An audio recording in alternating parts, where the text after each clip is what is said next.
Magandang gabi po sa lahat. Tayo nagbabalik ulit dito sa ating munting channel, Samuel Soriano TV29, para mag-discuss ulit ng another coins. At ito po ay ating hilig. Ayan.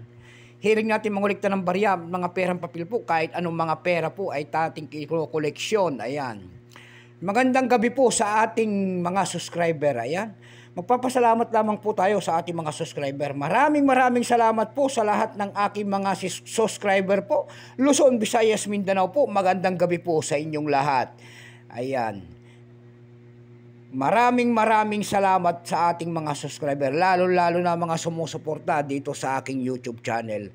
Ayan. Maraming salamat sa inyo. Maraming salamat din po sa sumusuporta do sa aking FB page, Samuel Soriano po. Lahat po na nakapalo doon sa akin, thank you so much. Lalo na po yung mga nagsesend ng star. Maraming salamat po sa inyong lahat din. Ayan po. Babatiin lang natin ng special shoutout ang aking mother. Baka magtampo yan. Ayan, si Milagros Soriano po ng Daragin, Dumpay, Basista, Pangasinan po. Masantos na labid si kayo namin. Lahat po ng Soriano family dyan. Ayan, sa Daragin po, Dumpay, Basista, Pangasinan. Ayan, binabati ko kayo ng masantos na labid si kayo namin. Ayan, babatiin ko rin ng aking mother, ang aking mga tsuhin dyan po sa Samonte, Quezon, Isabela. Ayan, babatiin lang natin dyan ng special shout out si Auntie Mercy at Uncle Melchor. Lalo na rin po si Bernabe Binuya Pinto po, and then Bernal Bilen Pento. Ayan.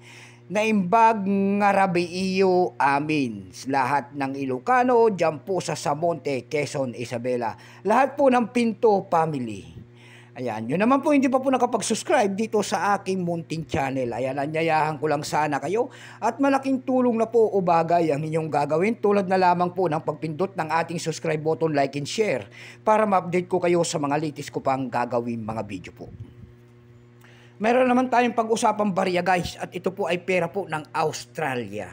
10 cent po. Ayan, baka mayroon po kayong mga ganyang mga barya.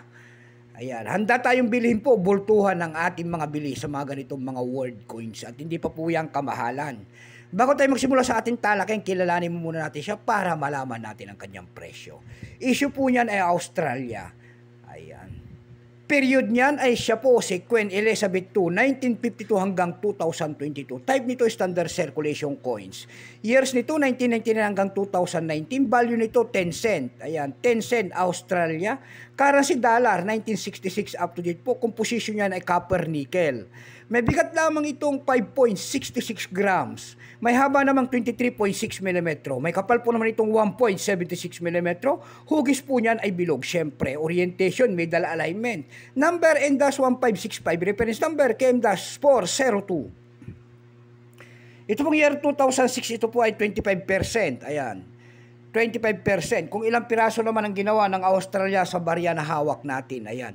Ito po ay 7 klase po na inilabas. 7 klase. 7 variety po ang inilabas sa year 2006. Napakaraming variety.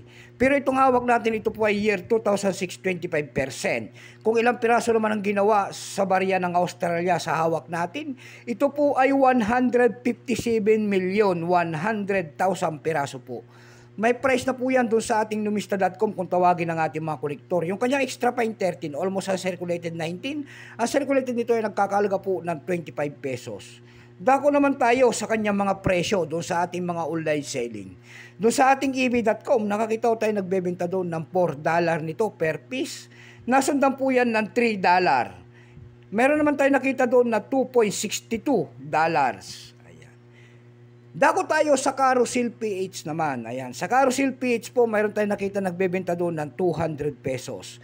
Nasundan po yan ng 50 pesos. Yung pinakamalit po ay 35 pesos na bintahan. Ayan lamang po ang ating may babahagi. Keep safe po sa lahat. God bless.